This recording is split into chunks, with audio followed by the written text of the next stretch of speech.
Well, if your car is ever damaged in an accident or repaired through a major insurance company in this country, there are major state and federal lawsuits underway that you should probably know about. Auto body shops across the United States, more than 500 of them, claim that some big insurance companies have long deliberately skimped when it comes to repairing damaged vehicles. Also, the insurance companies can pad their profits.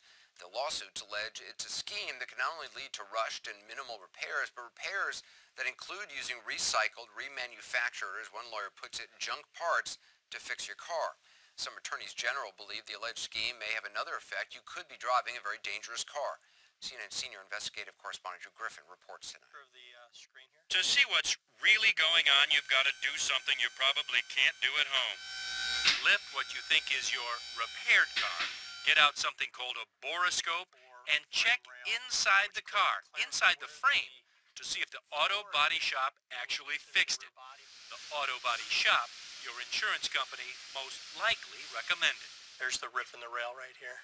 Bill Byrne, a national auto repair expert, testifies in court about bad repairs, and this, he says, is one of them.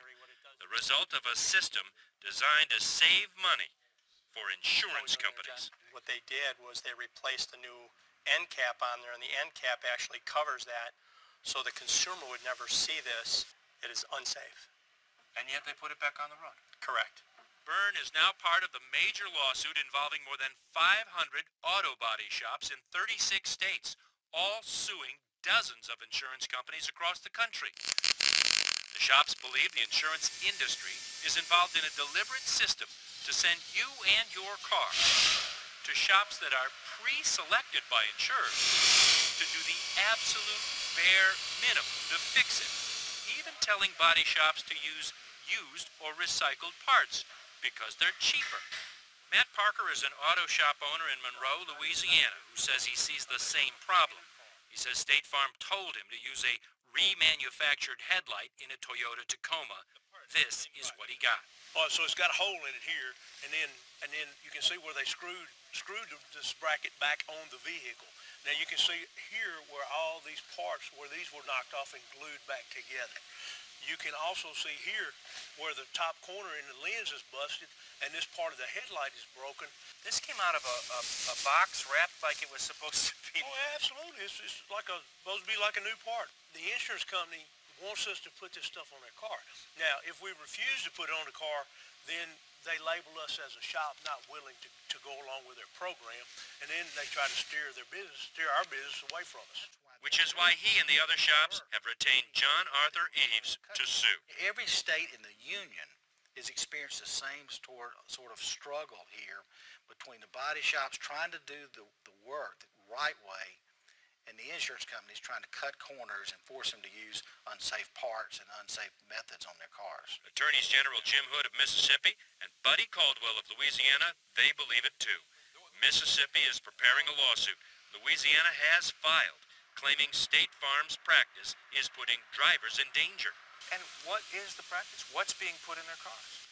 Well, aftermarket parts, junkyard parts, and all of this without any communication with the consumer. And that's the main issue, the safety issues and the knowledge that their product is being devalued by the practices of the insurance company. I mean, Buddy's found numerous cases here in Louisiana. We found them in Mississippi where they would force a body shop to, put junk parts and weld and patch. And when auto shops don't go along, Mississippi's Attorney General says those auto shops' business gets cut.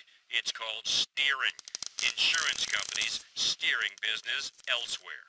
And they're going to say, well, we're going to blackball you. We won't put you on our select service list. And we're going to make you send us estimates 5 different times just to aggravate you. That's what they do. They use their economic power to grind down working people.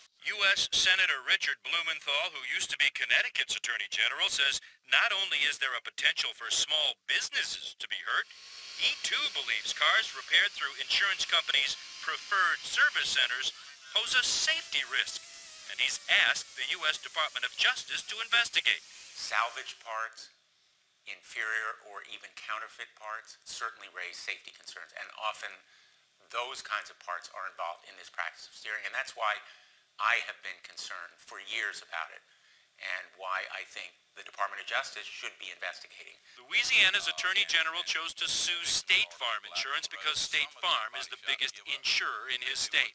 In legal filings, the company denies all the allegations, including the allegation that State Farm mandates using aftermarket parts. And State Farm would not grant an interview, but sent a statement instead. It says our customers choose where their vehicles are going to be repaired. We provide information about our Select Service program, while at the same time making it clear they can select which shop will do the work.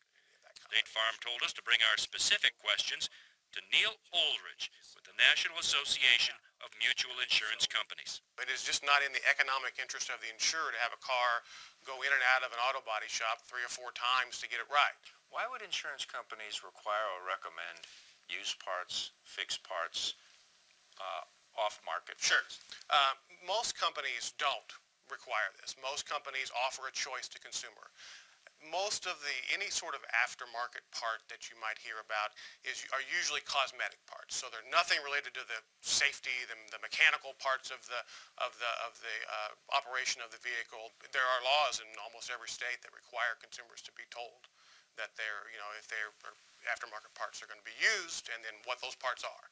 We found that notice on page 4 of this estimate, on page 6 of this one. In many cases, these parts they're no different. They're made in the same factories. One just comes out with an auto manufacturer's name on it, Neil, and others don't. That's not true. Oh, it is true. It certainly isn't true in the case of this replacement hood for a Honda. It's made in Taiwan, but already coming apart. This aftermarket bumper, straight out of the box, not only doesn't fit, but the fasteners have been glued back together. And then there's the question about that broken and repaired Toyota Tacoma headlamp. It's obviously a repurposed part from a junkyard. And if you look closely, you'll see how it was glued together, snapped together, in some cases even welded and screwed together. And this is what the insurer told the preferred body shop to put on a car. I mean, look at this. You wouldn't want that in your car. I wouldn't want that in my car. Yeah, I really don't know the circumstances of the pictures, so I really can't comment on it. So are the attorneys general wrong in saying that the insurance industry in a whole, State Farm in particular, is steering their customers to preferred body shops, preferred because they save the insurance company money, not the consumer? The insurance company may provide a list of auto body shops, and the customer can say, no, I want to go to Joe's body shop around the corner. And that's their choice. That is certainly what Progressive Insurance told us happened for this car. Remember, it's the car we told you about earlier, with the ripped tail frame that you could only spot with the borescope. It was hit from behind, repaired at a preferred insurance company shop, and sent back on the road with a ripped and hidden tail frame.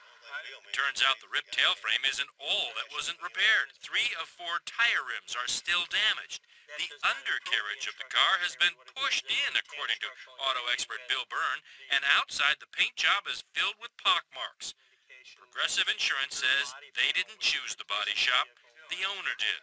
Well, this is the owner, Eugenia Randall, a single mom who needs the car to carry around her 2-year-old son Roman. She remembers the conversation with Progressive much differently. They didn't give me a choice as to where I wanted to take it. They just told me to take it to their preferred body shop. Randall says she thought because it was a preferred shop, it would actually be repaired to a higher standard. But when she picked it up, she immediately knew something wasn't right. Well, cosmetically, to me, it looked fine. But once I got in and got down the street, it just started driving really crazy. And I immediately took it back. So how crazy was Randall's car driving? I decided to find out for myself by getting behind the wheel. Anything over 50 miles an hour, this thing just shakes like it. All right, this baby's really shaking now. Not only was the tail section ripped and unrepaired, 3 of 4 tire rims were damaged. And as I drove, the steering wheel was shaking so violently, I had to grip down to keep the car from veering to the right. The front left tire was just wobbling. I carefully drove this shaking car right back to the insurance company's preferred auto body shop, where the general manager promptly told us to leave. Do me a favor, don't turn that on without Service King's permission if you don't mind. As for Eugenia Randall's shaking car, the insurance company eventually declared it a total loss, giving her full replacement value. But only after she hired an attorney and after CNN began investigating this story. It's unbelievable. Drew Griffin joins us now. I mean, I had no idea about this whole plan they have. I mean, did the repair company that supposedly fixed that shaking car, did they ever give an explanation? That company, Service King, they told us they did what the insurance company approved and said all their repairs come with a written lifetime warranty. Anderson Service King's corporate office told us it wasn't unaware there were any problems or complaints and therefore was not given the opportunity to fix them. That, of course, is completely at odds with what Mrs. Randall told us.